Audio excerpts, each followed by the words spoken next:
అడవిలో స్మగ్లర్లు అడుగు పెడితే ఇక అదే వారికి చివరి రోజని ముఖ్యమంత్రి చంద్రబాబు హెచ్చరించారు. ఎస్కోబార్ కొలంబియాలో బీభత్సం సృష్టించిన రీతిలో మొన్నటి వరకు ఇక్కడ జగన్ విధ్వంసం చేశాడని ధ్వజమెత్తారు. వ్యవస్థల్ని ఎంత నిర్వీర్యం చేశాడో ముంబై నటి వ్యవహారమే ఓ నిదర్శనమన్నారు. ప్రతి ఒక్కరూ ఆక్సిజన్ తీసుకోవటం ఎంత అవసరమో ఆక్సిజన్ ఇచ్చే చెట్లు నాటడము అంతే ముఖ్యంగా భావించాలని పిలుపునిచ్చారు. ప్రతి ఒక్కరూ ఆక్సిజన్ తీసుకోవడం ఎంత అవసరమో ఆక్సిజన్ ఇచ్చే చెట్లు నాటడము అంతే ముఖ్యంగా భావించాలని సీఎం చంద్రబాబు సూచించారు. 1,00,00,000 మొక్కలు నాటే కార్యక్రమాన్ని ఓ మహాయజ్ఞంగా ముందుకు తీసుకువెళ్లాలని అన్నారు. గుంటూరు జిల్లా మంగళగిరి ఎయిమ్స్ వద్ద ఎకో పార్కులో ఏర్పాటు చేసిన వన మహోత్సవంలో ఉప ముఖ్యమంత్రి పవన్ కళ్యాణ్, కేంద్ర మంత్రి పెమ్మసాని చంద్రశేఖర్ పాల్గొన్నారు. పచ్చని కొండతో వాతావరణం ఆహ్లాదకరంగా ఉందని చంద్రబాబుతో పవన్ కళ్యాణ్ అన్నారు. ఈ కార్యక్రమంలో భాగంగా చంద్రబాబు వేప, రావి మొక్కలను నాటారు. అలాగే పవన్ కళ్యాణ్, పెమ్మసాని చంద్రశేఖర్ చెరో మొక్క నాటారు. ఆకుపచ్చని ఆశయాలతో రాష్ట్రాభివృద్ధికి కృషి చేస్తామని చంద్రబాబు, పవన్ కళ్యాణ్, పెమ్మసాని అధికారులు ప్రతిజ్ఞ చేశారు. రాష్ట్రంలో ఎర్రచందనం స్మగ్లర్లు ఇన్నాళ్లు ఆడిన ఆటలు ఇక సాగవని, అడవిలో స్మగ్లర్లు అడుగుపెడితే ఇక అదే వారికి చివరి రోజని ముఖ్యమంత్రి చంద్రబాబు హెచ్చరించారు. అడవుల సంరక్షణకు డ్రోన్లను వినియోగిస్తామన్న చంద్రబాబు స్మగ్లర్ల కంటే ముందే డ్రోన్లు అడవుల్లో ఉంటాయని తెలిపారు. శ్రీశైలం, నాగార్జున సాగర్ మధ్య దేశంలోనే అతిపెద్ద పులుల సంరక్షణ కేంద్రం అభివృద్ధి చెందబోతోందని స్పష్టం చేశారు. 32 ఎకో పర్యాటక కేంద్రాలను అభివృద్ధి చేస్తున్నామని తెలిపారు. తమ ఆలోచన హరితాంధ్రప్రదేశ్, ఆశయం స్వర్ణాంధ్రప్రదేశ్ అని స్పష్టం చేశారు. కనీసం సంవత్సరం ఒక్కొక్క చెట్టు పెడితే, లేకపోతే 2 చెట్లు పెడితే 10 కోట్ల చెట్లు అవుతాయి. ఈరోజు డిప్యూటీ సీఎం గారు చెప్పినట్టు దగ్గర 1 కోటి చెట్లు ఈ సంవత్సరం పెడుతున్నాం. 1 కోటి చెట్లు పెడితే 0.33% గ్రీన్ కవర్ పెరుగుతుంది. అంటే మనం పెట్టే చెట్లు కొన్ని ఉంటాయి, కొన్ని సహజంగానే పెరుగుతూ వస్తాయి. ప్రజలు కూడా పెడతా ఉంటారు. అయితే ఇది ఒక ఉద్యమంగా తీసుకపోతే తప్పకుండా అనుకున్న లక్ష్యాన్ని మనం చేరే అవకాశం వస్తుంది. ఈరోజు ఇప్పుడే కాదు, ఈ యొక్క వన మహోత్సవం ప్రారంభమైంది 1950లో. ఆ రోజు కేంద్ర మంత్రిగా ఉండే వ్యక్తి దీనికి శ్రీకారం చుట్టారు. అక్కడి నుంచి మనం అందరం కూడా ఈ కార్యక్రమం చేస్తున్నాం. నేను దగ్గర 30-40 ఏళ్ల నుంచి ఒక ముఖ్యమంత్రిగా, ఒక రాజకీయ నాయకుడిగా ఈ కార్యక్రమానికి ఎక్కువ ప్రాధాన్యత ఇచ్చాను. నా మనసుకు దగ్గరుండే కార్యక్రమం ఈ వన మహోత్సవం అని చెప్పి కూడా నేను మీకు తెలియజేస్తున్నా. ప్రకృతి సహజ అందాలతో వచ్చే అనుభూతి ఎంతో సంతృప్తినిస్తుందని పవన్ కళ్యాణ్ పేర్కొన్నారు. దాదాపు 1,00,00,000 మొక్కలు నాటే ప్రయత్నం అటవీ శాఖ పరంగా చేస్తున్నామని వెల్లడించారు. ప్రస్తుతం 29%గా ఉన్న పచ్చదనాన్ని 50% తీసుకువెళ్లే దిశగా కృషి చేస్తున్నామని అన్నారు. ఈ మహాయజ్ఞాన్ని సామాజిక బాధ్యతగా తీసుకుని ప్రతి ఒక్కరూ కలిసి రావాలని పిలుపునిచ్చారు. గత ప్రభుత్వం ఇష్టారీతిన చెట్లను నరికేసిందని ఆగ్రహం వ్యక్తం చేశారు. చెట్టుని కోల్చడం తేలిక, పెంచడం కష్టమని ప్రతి ఒక్కరూ గ్రహించాలని తెలిపారు. ఇవాళ నాటిన ప్రతి మొక్క భావితరాల కోసమేనని అన్నారు. అటవీ వాతావరణాన్ని పరిరక్షించుకుంటే తప్ప భవిష్యత్తు మనుగడ లేదని స్పష్టం చేశారు. ఒక చెట్టుని పెంచడం, కూల్చేయడం చాలా తేలిక, కానీ పెంచడం చాలా చాలా కష్టం.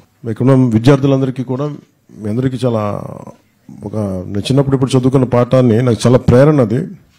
అంటే ఈరోజు మనం ఒక చిన్న ప్రతిజ్ఞ కదా దీని గురించి అని అనిపించచ్చేమో, కానీ పర్యావరణ ప్రేమికుడిగా ప్రకృతి రక్షించుకోవాలి అనుకునే ఒక ఆలోచన ఎప్పుడు చిన్నప్పుడు స్కూల్లో ఒక చిన్న పాట ఉండేది. ఇది మనం ఏమి చేసినా ఇది భావితరాలకి బాగుండాలనే చేస్తాం తప్ప ఈరోజు మనం చేసే ఏ పని కూడా మనకంటే కూడా వచ్చే తరాలు బాగుండాలి. ఆ క్రమంలో ఈ అడవి వాతావరణాన్ని పరిరక్షించుకుంటే తప్ప మనకి మనుగడ లేదు. గౌరవ ముఖ్యమంత్రి గారు చాలాసార్లు రివ్యూ మీటింగ్స్లో కూడా ప్రత్యేకించి చెప్పింది, మనకి 29% ఉంది మనకి అడవి, మనకి పచ్చదనం, మనకి అది అడవుల ద్వారా కావచ్చు, వనాల ద్వారా కావచ్చు. కానీ దానిని 50%కి తీసుకెళ్లాలన్న లక్ష్యంతో ఈ చంద్రబాబు గారి నాయకత్వంలో ప్రభుత్వం పనిచేస్తాం. దాంట్లో భాగంగానే ఈ 1,00,00,000 మొక్కలు వన మహోత్సవ కార్యక్రమాన్ని మొదలుపెట్టాం. చంద్రబాబు నేతృత్వంలో కూటమి ప్రభుత్వం వచ్చిన 3 నెలల్లో విద్యా వ్యవస్థలన్నీ పూర్తిగా దెబ్బతిన్నాయని వైసీపీ అధినేత జగన్ విమర్శించారు. ప్రతిపక్ష పార్టీపై బురదజల్లుడు వ్యవహారాలు, రెడ్ బుక్ రాజ్యాంగం అమల్లోనే ప్రభుత్వ పెద్దలు యంత్రాంగం అంతా మునిగిపోయి పాలనను గాలికొదిలేశారని దుయ్యబట్టారు. చంద్రబాబు నేతృత్వంలో కూటమి ప్రభుత్వం వచ్చిన 3 నెలల్లో విద్యా వ్యవస్థలన్నీ పూర్తిగా దెబ్బతిన్నాయని వైసీపీ అధినేత జగన్ విమర్శించారు. ప్రభుత్వ విద్యా సంస్థలపై నిర్లిప్తత, కాలేజీలపై పర్యవేక్షణ లోపం కొట్టొచ్చినట్లు కనిపిస్తోందని ఆక్షేపించారు. ప్రతిపక్ష పార్టీపై బురద జల్లుడు వ్యవహారాలు, రెడ్ బుక్ రాజ్యాంగం అమల్లోనే ప్రభుత్వ పెద్దలు యంత్రాంగం అంతా మునిగిపోయి పాలనను గాలికొదిలేశారని దుయ్యబట్టారు. నూజివీడు IIIT సహా గవర్నమెంట్ రెసిడెన్షియల్ స్కూళ్లలో కలుషిత ఆహారం కారణంగా వందల మంది విద్యార్థులు అనారోగ్యం పాలవుతున్నారని అన్నారు. వరుసగా ఇలాంటి ఘటనలు జరుగుతున్నా ప్రభుత్వం స్పందన అత్యంత దారుణంగా ఉంది. ముఖ్యమంత్రి కొడుకే విద్యాశాఖ మంత్రి కావడంతో అసలు ఏమీ జరగలేదన్నట్టుగా ప్రభుత్వం వ్యవహరిస్తోంది. పిల్లలకు నాణ్యతతో రోజు ఒక మెనూతో పెట్టే మధ్యాహ్న భోజనం, గోరుముద్ద పథకాన్ని అత్యంత ఘోరమైన కార్యక్రమంగా మార్చేశారని జగన్ ఆగ్రహం వ్యక్తం చేశారు. గుడ్లవల్లేరు ప్రైవేట్ ఇంజనీరింగ్ కళాశాలలో హెడెన్ కెమెరాలు పెట్టినట్లుగా వస్తున్న ఆరోపణలు అత్యంత తీవ్రమైనవని జగన్ అన్నారు. విద్యార్థుల జీవితాలను అతలాకుతలం చేసే ఘటన అని చంద్రబాబు ఇకనైనా మేలుకోవాలని హితవు పలికారు. విద్యార్థుల జీవితాలతో చెలగాటం ఆడకండి, వారి భవిష్యత్తును పణంగా పెట్టకండి అంటూ జగన్ ప్రకటన విడుదల చేశారు. బడిబాట కార్యక్రమంలో భాగంగా విద్యాశాఖ మంత్రి నారా లోకేష్ విశాఖ జిల్లాలో పాఠశాలను సందర్శించారు. భీమిలి కస్తూర్బా బాలికల పాఠశాలకు వెళ్లిన ఆయన స్కూల్ కమిటీ సభ్యులతో సమావేశమయ్యారు. తరగతి గదులు, లైబ్రరీ, సైన్స్ ల్యాబొరేటరీ, మధ్యాహ్న భోజన వంటశాలను పరిశీలించారు. బడిబాట కార్యక్రమంలో భాగంగా విద్యాశాఖ మంత్రి నారా లోకేష్ విశాఖ జిల్లాలో పాఠశాలను సందర్శించారు. భీమిలి కస్తూర్బా బాలికల పాఠశాలకు వెళ్లిన ఆయన స్కూల్ కమిటీ సభ్యులతో సమావేశమయ్యారు. తరగతి గదులు, లైబ్రరీ, సైన్స్ ల్యాబొరేటరీ, మధ్యాహ్న భోజన వంటశాలను పరిశీలించారు. ఆ తర్వాత రాష్ట్రంలోని ఎక్కువ మంది విద్యార్థులు ఉన్న చంద్రంపాలెం హైస్కూల్కు లోకేష్ వెళ్లారు. ఆవరణలోని సరస్వతీదేవి విగ్రహానికి పూలమాల వేశారు. అనంతరం విద్యార్థులతో ముఖాముఖి నిర్వహించారు. విద్యార్థులకు అందుతున్న సౌకర్యాలు, లోటుపాట్లపై ఆరా తీశారు. రాష్ట్ర వ్యాప్తంగా ఉన్న ప్రభుత్వ స్కూళ్లలో విద్యా ప్రమాణాల పెంపు, మెరుగైన వసతుల కల్పనే లక్ష్యమని లోకేష్ తెలిపారు. ముంబై సినీ నటి వైఎస్ఆర్సీపీ నేత పోలీస్ అధికారుల నుంచి వేధింపుల వ్యవహారంలో విజయవాడ పోలీసులకు ఫిర్యాదు చేశారు. న్యాయవాదులతో కలిసి విజయవాడ సిపి కార్యాలయానికి వెళ్లిన నటి తనపై జరిగిన వేధింపుల వివరాలను పోలీసులకు వివరించారు. వైసీపీ నేత పోలీసు అధికారుల నుంచి వేధింపుల వ్యవహారంలో ముంబై సినీ నటి విజయవాడ పోలీసులకు ఫిర్యాదు చేశారు. న్యాయవాదులతో కలిసి విజయవాడ సిపి కార్యాలయానికి వచ్చిన నటి తనపై జరిగిన వేధింపుల వివరాలను పోలీసులకు వివరించారు. ఆమె వాంగ్మూలాన్ని పోలీసులు రికార్డు చేశారు. నిన్న ఉదయం ముంబై నుంచి విజయవాడ వచ్చిన నటి హోటల్లో బస చేశారు. నటి ఉన్న హోటల్కు ఆమె తరపు న్యాయవాదులు వెళ్లారు. నటితో మాట్లాడి న్యాయవాదులు ఫిర్యాదు కాపీని సిద్ధం చేశారు. సాయంత్రం సిపి కార్యాలయానికి న్యాయవాదులతో కలిసి వచ్చిన నటి సిపి రాజశేఖర్ బాబుకు ఫిర్యాదు చేశారు. కేసు వివరాలు, ఆధారాలను విజయవాడ సిపికి నటి అందజేశారు. అటు నటిపై వేధింపుల కేసులో నిజానిజాలు తేల్చేందుకు ఏసీపీ శ్రవంత్ రాయ్ నేతృత్వంలో ప్రత్యేక బృందం విచారణ చేపట్టింది. సినీ నటిపై నమోదు చేసిన ఫోర్జరీ కేసును విచారణాధికారి పరిశీలిస్తున్నారు. మీడియాలో కానీ కొంత దుష్ప్రచారం ఆమె మీద జరుగుతూ ఉందని ఆమె చాలా బాధపడతా ఉంది. దీనికి కారణం ఏంటంటే ఆమె మీద ఈ ఒక్క కేసు తప్ప వేరే ఎక్కడా కేసులు లేవు. రెండోది ఏదో హనీ ట్రాప్ అది ఇదని కొన్ని సోషల్ మీడియాలోనూ కొన్ని ఛానల్స్లోనూ వస్తూ ఉన్నాయి. కానీ దానికి ఒక క్లారిటీ ఏంటంటే ఆమె ఏం చెబుతా ఉందంటే, నేను ఎవరినైనా హనీ ట్రాప్ చేస్తే వాళ్ళతో నేను డైరెక్ట్గా మాట్లాడతాను, నేను మీడియా ముందు కూడా దాన్ని చెప్పదలుచుకున్నాను, నా వ్యక్తిత్వ హననం చేస్తే మాత్రం వాళ్ళ మీద చట్టపరమైన చర్యలు తీసుకుంటానంది. ఇక మూడో అంశం ఏంటంటే, ఈ కేసులో ప్రధానంగా 3 పోలీస్ ఆఫీసర్లు ఇన్వాల్వ్ అయ్యారని చెప్పేసి ఆమె చెప్తా ఉంది.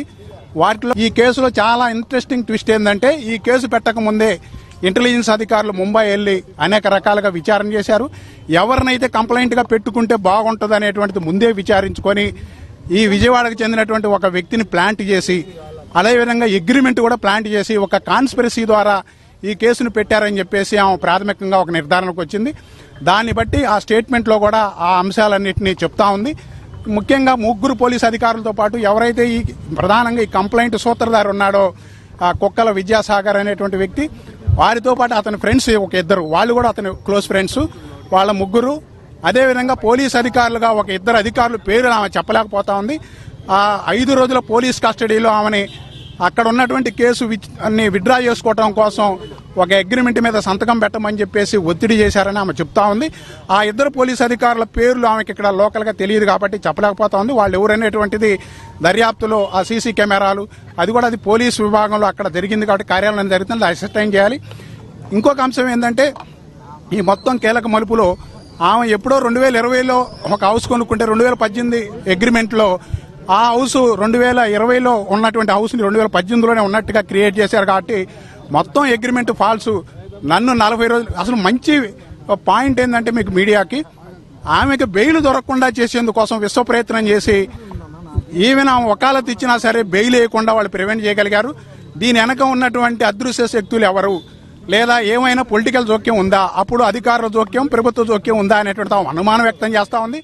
ప్రతి ఒక్కరూ తమ తల్లిదండ్రుల పేరు మీద మొక్కలు నాటాలని, నాటిన మొక్కలు వృక్షాలయ్యే వరకు తల్లిదండ్రుల్లా సంరక్షించాలని మంత్రి కొలుసు పార్థసారథి పిలుపునిచ్చారు. ఔషధ విలువలు కలిగిన చెట్ల వేర్లతో భయంకరమైన క్యాన్సర్ వంటి వ్యాధులను కూడా నయం చేయవచ్చన్నారు. ప్రకృతి నుంచి మనకు సహజంగా లభించే పళ్ళు, ఫలాలు వంటి వాటిని సద్వినియోగం చేసుకుంటే అనారోగ్య పరిస్థితులు దరిచేరవన్నారు. ప్రతి ఒక్కరూ తమ తల్లిదండ్రుల పేరు మీద 2 మొక్కలు నాటాలని రాష్ట్ర గృహ నిర్మాణ, సమాచార, పౌర సంబంధాల శాఖ మంత్రి కొలుసు పార్థసారథి పిలుపునిచ్చారు. వనం మనం కార్యక్రమంలో భాగంగా నూజివీడు మండలం బత్తులవారిగూడెంలోని నగర వనంలో నిన్న జిల్లా collector K Vetriselvi, Unguturu MLA Pachamatla ధర్మరాజుతో కలిసి మంత్రి మొక్కలు నాటారు. అనంతరం జరిగిన వన మహోత్సవ కార్యక్రమాన్ని జ్యోతిని వెలిగించి మంత్రి ప్రారంభించారు. ఈ సందర్భంగా జరిగిన సభలో మంత్రి పార్థసారథి ముఖ్య అతిథిగా పాల్గొంటూ తల్లిదండ్రులు మనకి జన్మనిస్తే చెట్లు మనం బ్రతికేందుకు ప్రాణవాయువును ఇస్తున్నాయని, ప్రతి ఒక్కరూ పర్యావరణ పరిరక్షణలో భాగంగా తమ తల్లిదండ్రుల పేరు మీద 2 మొక్కలను నాటడంతో పాటు మన తల్లిదండ్రులను ఎంత ఆదరణగా చూసి సంరక్షించుకుంటామో అదేవిధంగా నాటిన మొక్కలను వృక్షాలు అయ్యే వరకు పరిరక్షించాలని పేర్కొన్నారు. భారతదేశం ఒక పుణ్యభూమి అని, కొండలు, అడవులు, నదులతో పాటు దేశంలో ఎన్నో సహజ వనరులు ఉన్నాయని అన్నారు. దేశంలో అటవీ ప్రాంతాల్లో ఔషధ విలువలు కలిగిన వృక్షాలు ఎన్నో ఉన్నాయని తెలియజేశారు. ఔషధ విలువలు కలిగిన చెట్ల వేర్లతో భయంకరమైన క్యాన్సర్ వంటి వ్యాధులను కూడా నయం చేయవచ్చన్నారు. ప్రకృతి నుండి మనకు సహజంగా లభించే పళ్ళు, ఫలాలు వంటి వాటిని సద్వినియోగం చేసుకుంటే అనారోగ్య పరిస్థితులు దరిచేరవన్నారు. అడవులను పెంచడం, పర్యావరణ పరిరక్షణ, సహజ వనరుల వినియోగంపై రాష్ట్ర ముఖ్యమంత్రి చంద్రబాబు నాయుడు, ఉప ముఖ్యమంత్రి పవన్ కళ్యాణ్లు ప్రాధాన్యత ఇస్తున్నారని పేర్కొన్నారు. మనం ఈరోజు అమెరికా లేదా పాశ్చాత్య దేశాల కెమికల్ మందులకి అలవాటు పడుతున్నాం, కానీ ఒకప్పుడు చెట్ల నుంచి తీసుకున్న పదార్థాల ద్వారానే, డెరివేటివ్స్ ద్వారానే మన వైద్యం, మన భారతదేశ వైద్యం జరిగేదనే విషయాన్ని మనం ఎప్పుడు కూడా మర్చిపోకూడదని చెప్పేసి మనం చేస్తాను. అటువంటి మెడిసినల్ ప్లాంట్స్ పెట్టడానికి ఈరోజు మన ప్రభుత్వాలు కూడా చాలా ఆర్థిక సాయం చేస్తామని, ఎంకరేజ్ చేస్తామని మనందరం కూడా చేయాల్సిన అవసరం ఉందని చెప్పేసి మనం చేస్తాను. డెఫినెట్గా నూజివీడు ప్రజల ఆరోగ్య పరిస్థితులు, హైదరాబాద్ ప్రజల ఆరోగ్య పరిస్థితులు చేస్తే మన నూజివీడు ఆరోగ్య పరిస్థితులు బ్రహ్మాండంగా ఉంటాయని నేను ఛాలెంజ్ చేయగలని చెప్పేసి మనం చేస్తాను. పోరాట యోధుడు, నవ్యాంధ్ర నిర్మాత చంద్రబాబు అని మంత్రి టీజీ భారత్ అన్నారు. కొత్త విధానాలు అమలు కావాలంటే బాబు నిర్ణయంతోనే అవుతుందన్నారు. చంద్రబాబు నేటి తరానికి దార్శనీయులని మంత్రి టీజీ భారత్ పేర్కొన్నారు. పోరాట యోధుడు, నవ్యాంధ్ర నిర్మాత చంద్రబాబు అని మంత్రి టీజీ భారత్ అన్నారు.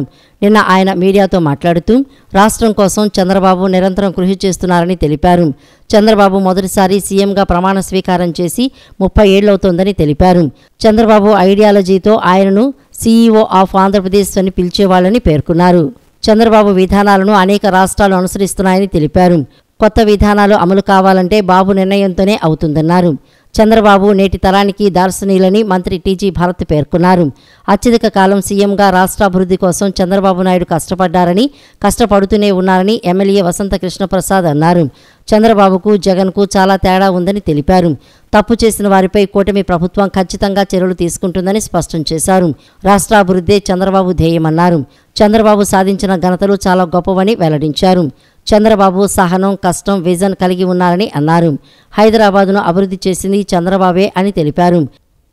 చాలా హైలీ కాంపిటేటివ్ స్పిరిట్తో వర్క్ చేస్తున్నారు. ఎందుకంటే అన్ని విధానాలు చంద్రబాబు గారు ఏర్పాటు చేసిన విధానాలతోనే ఈరోజు అంత హైలీ కాంపిటేటివ్గా వాళ్ళు they are able to compete with us.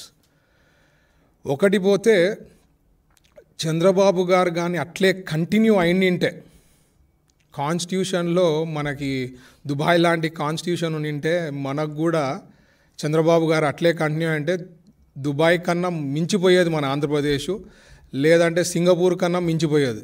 But దురదృష్టం కొద్దీ మనకి సిస్టమ్ ఉంది, ఒక డెమోక్రసీ, ఎవ్రీ 5 yearsకి ఒకసారి ఎలక్షన్స్ వస్తాయి.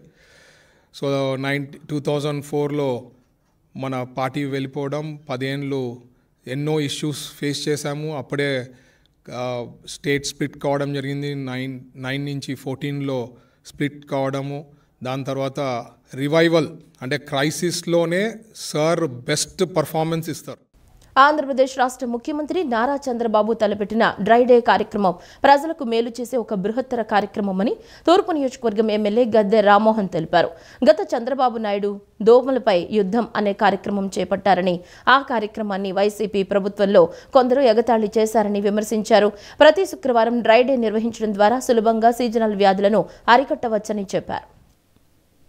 తూర్పు నియోజకవర్గంలోని 4వ డివిజన్ ఫిల్మ్ కాలనీలో ప్రతి శుక్రవారం నిర్వహించే డ్రై డే కార్యక్రమంలో నియోజకవర్గ శాసనసభ్యులు గద్దె రామ్మోహన్ పాల్గొన్నారు. ఈ సందర్భంగా ఆయన మాట్లాడుతూ ప్రతి శుక్రవారం నిర్వహించే డ్రై డే కార్యక్రమంలో భాగంగా నేడు 4వ డివిజన్ ఫిల్మ్ కాలనీలో పర్యటించడం జరిగిందన్నారు. ఈ నేపథ్యంలో వ్యర్థమైన నీటి నిల్వలను ఖాళీ చేయాలని, దోమల నివారణకై మీ వంతు సహకారం అందించమని శాసనసభ్యులు గద్దె రామ్మోహన్ రావు కోరారు. ఎప్పటికప్పుడు నిల్వ ఉన్న నీటిని తొలగించడం ద్వారా సీజనల్ వ్యాధులను అరికట్టవచ్చని ఆయన చెప్పారు. నీరు నిల్వ ఉండటంతో మలేరియా, టైఫాయిడ్, డెంగ్యూ, చికెన్ గున్యా వంటి వ్యాధులు ప్రబలే అవకాశం ఉందని చెప్పారు. గత చంద్రబాబు నాయుడు దోమలపై యుద్ధం అనే కార్యక్రమం చేపట్టారని తెలిపారు. ఆ కార్యక్రమాన్ని వైసీపీ ప్రభుత్వంలో కొందరు ఎగతాళి చేశారని మండిపడ్డారు. గత ప్రభుత్వం 5 సంవత్సరాల్లో అనేక వ్యాధుల ద్వారా వేలాది మంది చనిపోవడం జరిగిందని, జగన్మోహన్ రెడ్డి ప్రభుత్వంలో పనిచేయడం తమ దురదృష్టమని అన్నారు. దోమలు నివారించడానికి తమ సొంత వాహనాలతో పొగబెట్టడం, కెమికల్స్ చల్లడం కార్యక్రమాలు ఎన్నో తాము చేశామని గుర్తు చేశారు. ప్రతి శుక్రవారం కూడా డ్రై డే అని చెప్పి నారా చంద్రబాబు నాయుడు గారు ఈ కార్యక్రమాన్ని రాష్ట్రం అంతా కూడా చేపట్టడం జరిగింది. ఇవాళ దోమల వలన ఎంత హాని జరుగుతూ ఉందో, గత 5 సంవత్సరాల్లో కూడా ఎన్ని ప్రాణాలు కోల్పోయామో ఒకసారి ఆలోచన చేస్తే, జగన్మోహన్ రెడ్డి గారి నాయకత్వంలో ఉన్న ప్రభుత్వంలో ఆ రోజు నా దురదృష్టం, నేను కూడా శాసనసభ్యుడిగా ఉన్నప్పుడు ఆయన గతంలో నారా చంద్రబాబు నాయుడు గారు దోమల మీద యుద్ధం అని చెప్పి ఒక కార్యక్రమం పెడితే వాళ్ళు అవహేళన చేశారు, అపహాస్యం చేశారు. ఎన్నెన్ని మాటలు అన్నారు ఆ రోజు చంద్రబాబు గారిని. దోమల మీద యుద్ధం ఏంటి, ఒక కత్తికి దోమను తగిలిచ్చి రకరకాలుగా వ్యాఖ్యానం చేశారు. కానీ దోమల గురించి ఒక్కరోజు పొగబెట్టిన సందర్భం లేదు, ఏదైనా కెమికల్ జల్లిన సందర్భం లేదు. మేము మా సొంత వెహికల్స్లో దోమల ముందు కలుపుకుని మన నియోజకవర్గంలో కొన్నిసార్లు చల్లడం జరిగింది. ఆ 5 సంవత్సరాలు చేసిన పాపం వల్ల దోమలు విపరీతంగా పెరిగిపోయి ఇవాళ డెంగ్యూ ఇలాంటి వ్యాధులు అనేక మంది వాళ్ళ హాస్పిటల్లో వెళ్ళండి. దోమకాటు ద్వారా ఇందాక మైకులో చెబుతున్నట్లుగా డెంగ్యూ కానీ లేకపోతే ఇతర టైఫాయిడ్ కానీ ఇతర వ్యాధులు వచ్చి అనేక మంది ప్రాణాలు కోల్పోతున్నారు. ఇవాళ దానికోసమే మరలా యుద్ధం ప్రకటించారు చంద్రబాబు గారు. ముంబై సినీ నటి కాదంబరి జత్వానీపై వేధింపుల కేసులో వైసీపీ కీలక నాయకుడు సజ్జల రామకృష్ణారెడ్డిని ఇరికించాలని కుట్ర చేస్తున్నారని మాజీ మంత్రి అంబటి రాంబాబు ఆరోపించారు. కూటమి ప్రభుత్వం బెదిరింపులకు వైసీపీ భయపడబోదని స్పష్టం చేశారు. పార్టీ నుంచి ఎందరూ మారినా వైసీపీని ఎవరూ ఏమీ చేయలేరని ధీమా వ్యక్తం చేశారు. ముంబై సినీ నటి కాదంబరి జత్వానీపై వేధింపుల కేసులో వైసీపీ కీలక నాయకుడు సజ్జల రామకృష్ణారెడ్డిని ఇరికించాలని కుట్ర చేస్తున్నారని మాజీ మంత్రి అంబటి రాంబాబు ఆరోపించారు. ఈ కేసులో కూటమి ప్రభుత్వం కుక్కతోక పట్టుకుని గోదావరి ఈదాలని అనుకుంటోందని, కేసుతో గాలిమేడలు కట్టాలని ప్రయత్నిస్తున్నారని విమర్శించారు. రాబోయే రోజుల్లో వాస్తవాలు ఏంటో ప్రజలు గమనిస్తారని తెలిపారు. సజ్జన్ లాంటి వ్యక్తి సచ్చీలుడిపై నిందారోపణలు చేయటం కుట్రేనని ఆరోపించారు. నాటి ముఖ్యమంత్రి జగన్కు సలహాదారుడికి ఉండటం సజ్జల చేసిన నేరమా అని ప్రశ్నించారు. చంద్రబాబు కక్ష సాధింపులకు పాల్పడుతున్నారని ఆరోపించారు. జత్వానీపై అనేక చోట్ల ఆరోపణలు వ్యక్తమవుతున్నాయని అన్నారు. కూటమి ప్రభుత్వం బెదిరింపులకు వైసీపీ భయపడబోదని స్పష్టం చేశారు. వైసీపీకి చెందిన ఎంపీలు రాజీనామాపై ఆయన స్పందించారు. పార్టీ నుంచి ఎందరూ మారినా వైసీపీని ఎవరూ ఏమీ చేయలేరని ధీమాను వ్యక్తం చేశారు. ఇటీవల జరిగిన ఎన్నికల్లో జగన్ ఒక్కరే 40% ఓట్లు సాధించారని, ప్రజలంతా వైసీపీ వైపు ఉన్నారని తెలిపారు. పార్టీలు మారిన నాయకులు కాలగర్భంలో కలిసిపోతారని ఆరోపించారు. కాదంబరి నరేంద్ర కుమార్ జత్వానీ అంటామే, ఆ కథ ఏంటో నాకు అర్థం కాల. మొత్తం ఈనాడు, ఆంధ్రజ్యోతి, తెలుగుదేశం మొత్తం సజ్జల రామకృష్ణారెడ్డి గారి మీద పడిపోతున్నారు. ఈయన సత్యరామకృష్ణ గారు ఏం చేశాడే? జగన్మోహన్ రెడ్డి గారు సన్నిహితంగా ఉన్నాడు. నేను ఇంకోటి మనవి చేస్తున్నా, ఆయన బ్యాక్గ్రౌండ్ కమ్యూనిస్ట్ బ్యాక్గ్రౌండ్, ఒక జర్నలిస్టు, సాక్షిలో పనిచేశారు. అప్పటి నుంచి నాకు తెలుసు, ఉదయంలో పనిచేసినప్పటి నుంచి కూడా నాకు తెలుసు. ఆయన మీద ఎంత అక్కసు విలపించుతున్నారయ్యా. ఆయన ఏదో చేసేసి ఆయనకి ఏం సంబంధం నేను అడుగుతా ఉన్నా. ఆయనకి ఏం సంబంధం ఈ కేసులో? ఈ జత్వానీ కేసు కుక్కతోక పట్టుకొని గోదావరి ఎదాలనుకుంటున్నారు. చూద్దాం ఏం జరిగిద్దో. తీసుకొచ్చారు కదా ఇవాళ, ఏం జరిగిద్దో చూద్దాం. కుక్కతోక పట్టుకొని గోదావరి ఎదాలనుకుంటున్నారు. ఇది ఇవాళ నేను చెబుతున్న బూమ్ ర్యాంక్ కాబోతుంది. ఆ జత్వానీనా మేము పేరు నాకు తెలియదు, జత్వానీ కేసులో ఏదో చెయ్యాలని గాలి మేడలు కడుతున్నారు. అవన్నీ కూడా తెలుస్తాయి నిదానంగా. ఆమె హిస్టరీ ఏంటో చాలా చోట్ల చూస్తున్నాను, నేను చెప్పకూడదు. తాను పార్టీ మారుతున్నట్లు ప్రచారం జరుగుతోందని, అది వాస్తవం కాదని వైసీపీ రాజ్యసభ సభ్యులు పిల్లి సుభాష్ చంద్రబోస్ స్పష్టం చేశారు. మా రాజ్యసభ సభ్యులు ఇంకెవరూ రాజీనామా చేయటం లేదని చెప్పారు. వైఎస్ఆర్సీపీ ఆవిర్భావం ముందు నుంచి తాను జగన్ వెంట ఉన్నానని, మంత్రి పదవి ఉండగానే రాజీనామా చేసి జగన్ వెంట నడిచానని ఆయన పేర్కొన్నారు.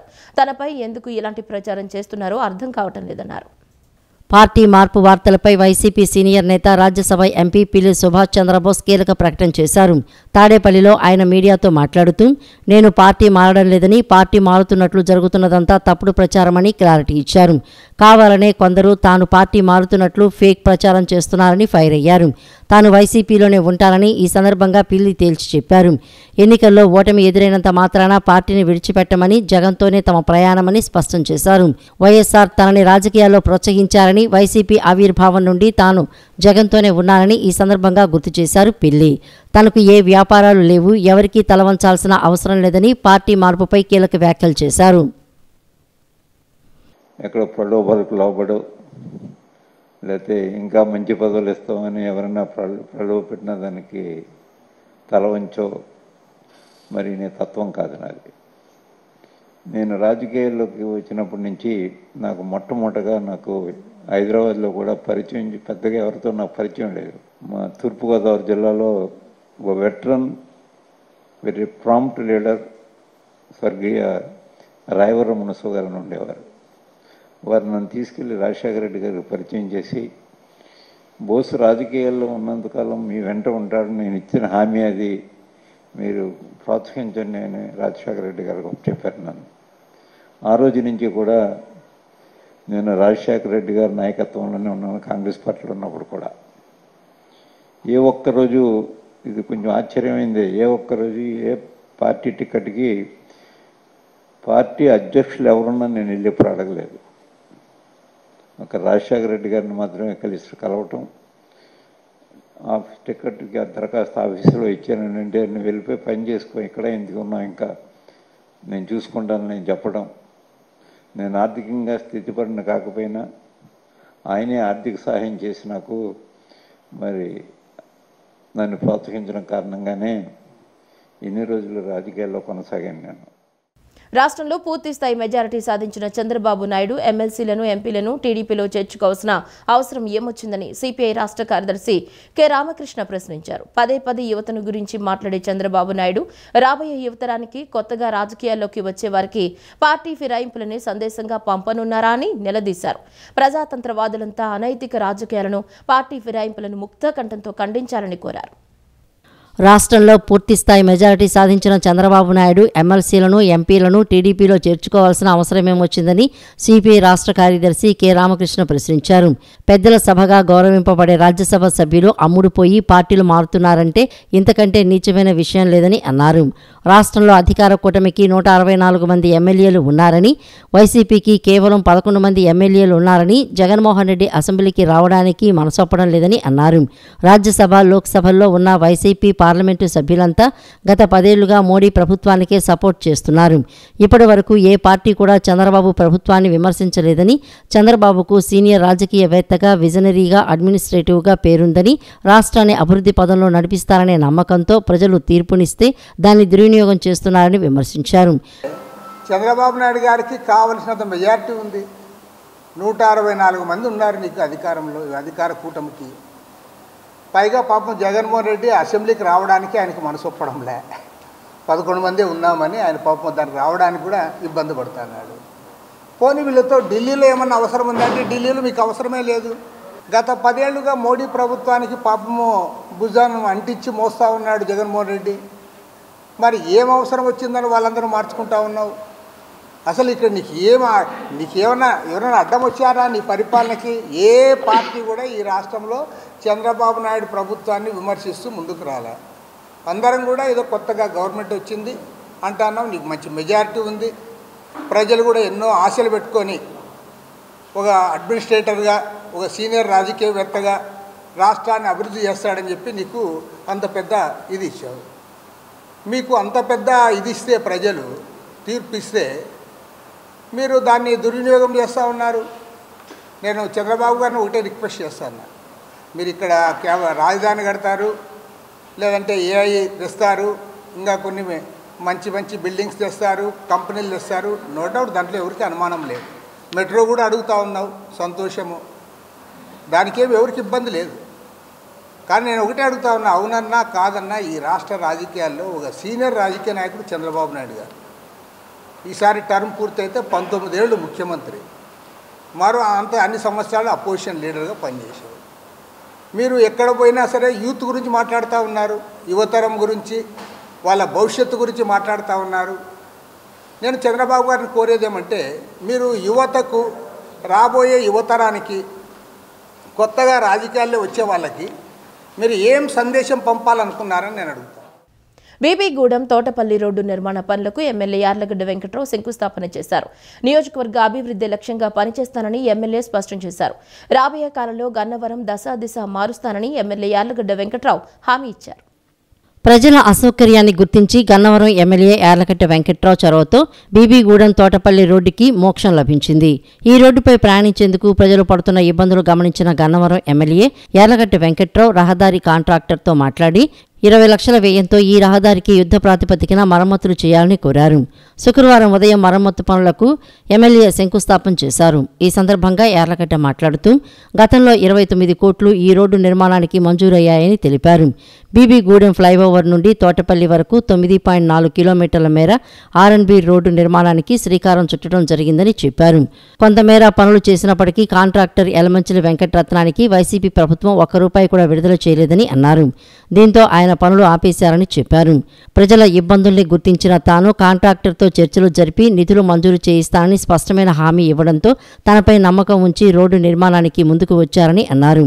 ఈ రోడ్డులో 2 కిలోమీటర్లు నూజివీడు పరిధిలో ఉంటుందని, మిగతా 7 కిలోమీటర్లు గన్నవరం నియోజకవర్గ పరిధికి వస్తుందన్నారు. తనపై నమ్మకంతో 20 లక్షల వ్యయంతో ప్రస్తుతం రోడ్డు మరమ్మతులు చేసేందుకు కాంట్రాక్టర్ యలమంచిలి వెంకటరత్నం ముందుకు రావడం అభినందనీయమని తెలిపారు. రాబోయే కాలంలో నియోజకవర్గ అభివృద్ధి లక్ష్యంగా పనిచేస్తానని ఎమ్మెల్యే స్పష్టం చేశారు. రోడ్ల అభివృద్ధికి సీఎం చంద్రబాబు కట్టుబడి ఉన్నారని వెల్లడించారు. మల్లవల్లి పారిశ్రామిక కారిడార్ను అన్ని విధాలా అభివృద్ధి చేస్తామని పేర్కొన్నారు. పరిశ్రమలు ఏర్పాటు చేసేందుకు 260 మంది పారిశ్రామికవేత్తలు ముందుకు వచ్చారని, కానీ వారికి సెంటు స్థలం కూడా ఇవ్వలేని స్థితికి గత వైసీపీ ప్రభుత్వం తీసుకువచ్చిందని విమర్శించారు. ఎన్నికల ప్రచార సమయంలో కారులంటే కారు టైర్లు కూడా దిగిపోయే పరిస్థితిలో ఉండేది. గతంలో ఈ యలమంచిలి వెంకటరత్నం గారి కాంట్రాక్టర్ డబ్బులు రావాల్సిన ప్రభుత్వం నుంచి ప్రభుత్వం మారిన తర్వాత ఈ ప్రభుత్వంలో డబ్బులు వస్తాయన్న నమ్మకంతో నిధులు కేటాయించకుండానే ప్రజల ఇబ్బందులు తీరుద్దామని ఉద్దేశం గతంలో ₹29 కోట్ల శాంక్షన్ అయింది. ఈ ఫ్లైఓవర్ దగ్గర నుంచి తోటపల్లి వరకు 9.4 కిలోమీటర్లు ఆర్ఎన్బి ఉంటుంది, 2 కిలోమీటర్లు పైబడి నూజివీడులో ఉంటుంది, మిగతా 7 కిలోమీటర్లు నాగార్జున. ఒక 15 లక్షల నుంచి 20 లక్షల రూపాయలు ఖర్చు పెట్టి ప్రజల ఇబ్బందులు తొలగిద్దాం, తర్వాత రోడ్డు వేసినప్పుడు చూద్దాం, ఈ డబ్బులు కావాలని ముందుకు వచ్చినందుకు కాంట్రాక్టర్ యలమంచిలి వెంకటరత్నం గారిని మనస్ఫూర్తిగా. దేశంలోని అత్యుత్తమ ప్రమాణాలు పాటించే విద్యా సంస్థలకు కేంద్ర ప్రభుత్వం ప్రకటించిన ఎన్ఐఆర్ఎఫ్ ర్యాంకింగ్స్లో కేఎల్ యూనివర్సిటీ విజయవాడ, హైదరాబాద్ క్యాంపస్లు 2 జాతీయ స్థాయిలో 22వ ర్యాంకు సాధించాయని కేఎల్ డీమ్డ్ యూనివర్సిటీ ఉప కులపతి డాక్టర్ పార్థసారథి వర్మ తెలిపారు. ఇంత అద్భుతమైన విజయం సాధించడం గర్వకారణమని హర్షం వ్యక్తం చేశారు. విజయవాడ కేఎల్ యూనివర్సిటీ నందు నిర్వహించిన మీడియా సమావేశంలో కేఎల్ డీమ్డ్ యూనివర్సిటీ ఉపకులపతి డాక్టర్ పార్థసారథి వర్మ మాట్లాడుతూ కేంద్ర ప్రభుత్వం ప్రకటించిన ఎన్ఐఆర్ఎఫ్ ర్యాంకింగ్స్లో కేఎల్ యూనివర్సిటీ విజయవాడ, హైదరాబాద్ క్యాంపస్లు 2 జాతీయ స్థాయిలో 22వ ర్యాంకు సాధించాయని చెప్పారు. National institutional ranking framework rankings 2024లో అత్యుత్తమ పనితీరును కనబరిచినందుకు గాను ఈ ర్యాంకును కేంద్ర మానవ వనరుల అభివృద్ధి మంత్రిత్వ శాఖ ప్రకటించిందని ఆయన తెలిపారు. దేశంలోని అన్ని ప్రభుత్వ, ప్రైవేటు ఉన్నత విద్యా సంస్థలను కలిపి ప్రకటించిన ర్యాంకుల్లో 22వ ర్యాంకును దక్కించుకుందని అన్నారు. భారతదేశంలోని విశ్వవిద్యాలయాలు అకాడమిక్ ఎక్సలెన్స్ మరియు ఇన్నోవేషన్ పట్ల తమ నిబద్ధతను పునరుద్ఘాటించాయని అన్నారు. ఎన్ఆర్ఎఫ్లో 40th ర్యాంక్లోను, అలాగే ఇంజనీరింగ్ డివిజన్లో మేము 34th ర్యాంక్లోనూ ఉండడం జరిగింది. ఇన్నోవేషన్ ర్యాంకింగ్లో మేము ఆల్రెడీ 11th to 50 స్లాబ్లో ఉండడం జరిగింది. సో ఇదంతటికీ కూడా ఫ్యాకల్టీ యొక్క కృషి, మేనేజ్మెంట్ యొక్క విజను దీనికి కారణం. అంతేకాకుండా రీసెంట్గా next year placement activity start అయింది. దాంట్లో ఆల్మోస్ట్ ఇవాళ 200 members more than 20 lakhs package తోటి సెలెక్ట్ అవ్వడం జరిగింది. రీసెంట్గా పేపాల్ అనే కంపెనీ 35 లక్షలతోటి ఇద్దరిని తీసుకోవడం జరిగింది. అంతేకాకుండా మన different జిమోటో అవనండి, different companies Oracle అవనండి, Microsoft అవనండి, different companies అన్ని కూడా విజిట్ చేయడం జరిగింది. అనంతరం university placements dean doctor NBV Prasad మాట్లాడుతూ తమ యూనివర్సిటీలో క్యాంపస్ ప్లేస్మెంట్స్ కొనసాగుతూనే ఉన్నాయని తెలియజేశారు. ఇటీవల జరిగిన క్యాంపస్ ప్లేస్మెంట్స్లో 35 లక్షల రూపాయల వార్షిక ప్యాకేజీతో 4 పేపాల్ కంపెనీకి, 4 విద్యార్థులు 20 లక్షల రూపాయల వార్షిక ప్యాకేజీతో జేపీ మార్గాన్ కంపెనీకి ఎంపికయ్యారని పేర్కొన్నారు. కేఎల్ యూనివర్సిటీకి 22వ ర్యాంక్ రావడం నిజంగా చాలా గర్వకారణంగా మేము చెప్పుకుంటున్నాము. తెలుగు రాష్ట్రాల్లో ఏపీలో అయితే నెంబర్ 1 పొజిషన్లో ఉంది. తెలంగాణలో సెంట్రల్ యూనివర్సిటీ ఫస్ట్ ఉంటే సెకండ్ వచ్చి కేఎల్ యూనివర్సిటీ ఉంది. అంటే ఈ 2 రాష్ట్రాలలో కేఎల్ యూనివర్సిటీ యొక్క నేము 22వ ర్యాంక్ అనేది చాలా ప్రతిష్టాత్మకంగా తీసుకోవచ్చు. మన 2 రాష్ట్రాలు కూడా చాలా గర్వకారణం ఇది. ఎందుకంటే రాష్ట్రంలో, దేశంలో ఇన్ని వేల యూనివర్సిటీస్ ఉండగా మన రాష్ట్రంలో ఉన్న ఒక ప్రైవేట్ డీమ్డ్ టు బి యూనివర్సిటీకి మంచి ర్యాంక్ రావడం అనేది ఇది రాష్ట్రానికి కూడా చాలా శుభసూచకం అని చెప్పుకోవచ్చు. ర్యాంకింగ్లో కానివ్వండి, ప్లేస్మెంట్స్లో కానివ్వండి, లేకపోతే విద్యార్థుల ఆల్రౌండ్గా తీర్చిదిద్దడంలో కేఎల్ యూనివర్సిటీ ఎప్పుడు కూడా ముందే ఉంటుంది. వికసిత ఆంధ్రప్రదేశ్ లక్ష్యంగా ఏపీలోని కూటమి ప్రభుత్వం, కేంద్రంలోని మోదీ ప్రభుత్వం పనిచేస్తున్నట్లు ఏపీ బీజేపీ అధికార ప్రతినిధి లంకా దినకర్ అన్నారు. కొప్పర్తి, ఓర్వకలు ఇండస్ట్రియల్ కారిడార్లకు కేంద్ర కేబినెట్ ఆమోదముద్ర వేయడంపై హర్షం వ్యక్తం చేశారు. కొప్పర్తి పారిశ్రామిక హబ్ ద్వారా 54,000 మంది ఉపాధి పొందుతారని ఆశాభావం వ్యక్తం చేశారు. వికసిత ఆంధ్రప్రదేశ్ లక్ష్యంగా ఏపీలోని కూటమి ప్రభుత్వం, కేంద్రంలోని మోడీ ప్రభుత్వం పనిచేస్తున్నట్లు ఏపీ బీజేపీ అధికార ప్రతినిధి లంకా దినకర్ అన్నారు. ఏపీ అభివృద్ధి లక్ష్యంగా ఇటీవల జరిగిన కేంద్ర కేబినెట్ సమావేశంలో మంత్రివర్గం నిర్ణయాలు తీసుకున్నట్లు ఆయన చెప్పుకొచ్చారు. AP life line Polavaram project మొదటి దశ పూర్తి చేసేందుకు 12,157 కోట్ల నిధులు మంజూరు చేసిందని, అందుకు ఏపీ ప్రజల తరపున ప్రధాని మోడీకి కృతజ్ఞతలు చెబుతున్నట్లు లంకా దినకర్ చెప్పారు. కొప్పర్తి, ఓర్వకల్ ఇండస్ట్రియల్ కారిడార్లకు కేంద్ర కేబినెట్ ఆమోదముద్ర వేయడంపై బీజేపీ నేత లంకా దినకర్ హర్షం వ్యక్తం చేశారు. ఓర్వకల్లో 2,621 ఎకరాల్లో 2,786 కోట్లతో పారిశ్రామిక హబ్ ఏర్పాటు చేస్తున్నట్లు కేంద్ర మంత్రి అశ్విని వైష్ణవ్ ప్రకటించడాన్ని ఆయన స్వాగతించారు. దీని ద్వారా 12,000 కోట్ల పెట్టుబడులు వస్తాయని, 45,000 మంది నిరుద్యోగులకు ఉపాధి లభిస్తుందని దినకర్ చెప్పుకొచ్చారు. 2,596 ఎకరాల్లో కొప్పర్తి పారిశ్రామిక హబ్ను ఏర్పాటు చేయడాన్ని లంకా దినకర్ అభినందించారు. రాష్ట్ర ఆత్మగౌరవ ప్రతీక అయినటువంటి అమరావతి నిర్మాణానికి బహుళపక్ష ఏజెన్సీల ద్వారా కేంద్ర ప్రభుత్వం 15,000 కోట్ల రూపాయలు సమకూర్చడం ఏదైతే ఉందో ఆ పనులు, దాంతో ఆ అమరావతి దగ్గర రాజధాని పనులు ప్రారంభం కానున్నాయి. ఆంధ్రప్రదేశ్ $2 ట్రిలియన్ ఆర్థిక వ్యవస్థగా రూపొందే లక్ష్యాన్ని చంద్రబాబు నాయుడు గారు, ముఖ్యమంత్రి చంద్రబాబు నాయుడు గారు ప్రకటిస్తే దాన్ని వాస్తవం చేయడానికి ప్రధానమంత్రి నరేంద్ర మోడీ గారు ఇవాళ సహకరిస్తూ ఉన్నారు. ప్రకాశం జిల్లాలోని అన్ని ప్రాంతాల రైలు, రోడ్డు, వాటర్, ఎయిర్ రవాణాకి సంబంధించినటువంటి సౌకర్యాలని దొనకొండ మరియు కనిగిరి నిమ్స్ పారిశ్రామిక వాడలకి ఈ యొక్క సౌకర్యాలు, ఈ మౌలిక సౌకర్యాలన్నీ కూడా అనుసంధానం అయ్యేటటువంటి విధంగా చేస్తూ సమ్మిళిత అభివృద్ధి డ్రాఫ్ట్ని ముఖ్యమంత్రి చంద్రబాబు నాయుడు గారికి మేము అందించాము. ఏదైతే ఆ యొక్క డ్రాఫ్ట్ మేము ఇచ్చామో, ప్రకాశం జిల్లా సమ్మిళిత అభివృద్ధికి సంబంధించిన డ్రాఫ్ట్ని మేము ఏదైతే ఇచ్చామో దాన్ని పరిశీలించి త్వరితగతిన నివేదిక ఇవ్వమని ముఖ్యమంత్రి చంద్రబాబు నాయుడు గారు అధికారులని ఆదేశించడం కూడా జరిగింది. నెల రోజుల పాటు కృష్ణా జలాలను సరఫరా చేయకుంటే కిడ్నీ బాధితులతో కలిసి చలో అమరావతి కార్యక్రమం నిర్వహిస్తామని సిపిఐ ఎన్టీఆర్ జిల్లా కార్యదర్శి దోనిపూడి శంకర్ హెచ్చరించారు. కిడ్నీ బాధితులకు న్యాయం చేయాలని కోరుతూ త్వరలోనే ముఖ్యమంత్రి నారా చంద్రబాబు నాయుడిని కలిసి కిడ్నీ బాధితుల వ్యాధులు తెలియజేస్తామని వెల్లడించారు. హనుమాన్పేట దాసరి భవన్లో సిపిఐ ఎన్టీఆర్ జిల్లా కార్యదర్శి దోనేపూడి శంకర్ విలేకరుల సమావేశాన్ని నిర్వహించారు. దోనేపూడి శంకర్ మీడియాతో మాట్లాడుతూ ప్రజల ప్రాణాలు పోతున్నా కిడ్నీ బాధితుల వ్యాధులు పాలకులకు పట్టడం లేదని, కోతవేటు దూరంలో కృష్ణా జలాలు ఉన్నా సరఫరా చేసే నాథులే కరువయ్యారని ఆవేదన వ్యక్తం చేశారు. సిపిఐ ఆధ్వర్యంలో పాడెక్కుతున్న ప్రజా ఆరోగ్యాన్ని కాపాడాలని కొండూరు డయాలసిస్ సెంటర్ నుండి విజయవాడ లెనిన్ సెంటర్ వరకు ప్రజా ఆరోగ్య పరిరక్షణ పాదయాత్ర జయప్రదంగా సాగిందని తెలిపారు. ప్రజలు ఎదుర్కొంటున్న సమస్యలు సమగ్రంగా తెలుసుకోవడం జరిగిందని స్పష్టం చేశారు. తిరువూరు నియోజకవర్గం కొండూరు మండలం, గంపలగూడెం మండలాలు కిడ్నీ బాధితుల ఆవాస కేంద్రాలుగా మారిపోయాయని అన్నారు. గత 5 సంవత్సరాల కాలంలో కొండూరు, చీమలపాడు, గంపలగూడెం మండలం, అనుమల్లంక గ్రామ దళిత గిరిజన తండాల్లో 300 మందికి పైగా ఊపిరి వదిలారని, వందలాది మంది గిరిజన తండాల్లో కిడ్నీ వ్యాధితో బాధపడుతూ ఆసుపత్రుల చుట్టూ తిరుగుతున్నారని ఆవేదన వ్యక్తం చేశారు. కృష్ణా జలాలను పైపుల ద్వారా సరఫరా చేసి కేంద్ర ప్రభుత్వ జలజీవన్ మిషన్తో భాగస్వామ్యం అయితే పరిష్కారం కూడా చెప్తున్నాం. కానీ కమ్యూనిస్టులు ఆందోళన చేసినప్పుడల్లా తూతూ మంత్రంగా ఉద్యమాన్ని నీరుగార్చడానికి, చల్లబరచడానికి చేసేటువంటి చర్యలు కాకుండా ప్రభుత్వం చిత్తశుద్ధితో, నిజాయితీతో 4 రోజుల్లోపుగా కృష్ణా జలాలను సరఫరా చేయాలని చెప్పేసి కోరుతున్నాం. అదే సందర్భంలో ఎన్టీఆర్ జిల్లాలో కొండూరు ఒకటే గిరిజన అత్యధికులుగా ఉన్నటువంటి ఐడెంటిఫైడ్ చేసినటువంటి మండలం కొండూరు మండలం. కాబట్టి కొండూరు మండలాన్ని ఇంటిగ్రేటెడ్ ట్రైబల్ డెవలప్మెంట్ ఏజెన్సీ కింద పరిధిలోకి తీసుకురావాలని చెప్పి ఇప్పటి వరకు శోచనీయం అన్నమాట. ఇంతమంది ఎంపీలు, ఎమ్మెల్యేలు, రాజకీయ నాయకులు ఉండి అత్యధికంగా ఉన్నటువంటి గిరిజనులు ఉన్నటువంటి కొండూరు ప్రాంతంలో కొండూరు మండలాన్ని ఐటీడీఏ పరిధిలోకి రావటం వల్ల ఆ మండలానికి ఎంతో మేలు జరుగుతుంది. నిధులు మంజూరు అవుతాయి గిరిజనుల సాధికారత సంస్థ నుంచి.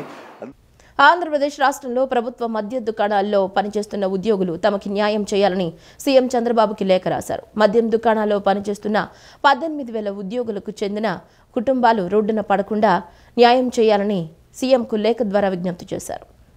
ఆంధ్రప్రదేశ్ రాష్ట్రంలో ప్రభుత్వ మద్యం దుకాణాల్లో పనిచేస్తున్న ఉద్యోగులు తమకు న్యాయం చేయాలని సీఎం చంద్రబాబుకి లేఖ రాశారు.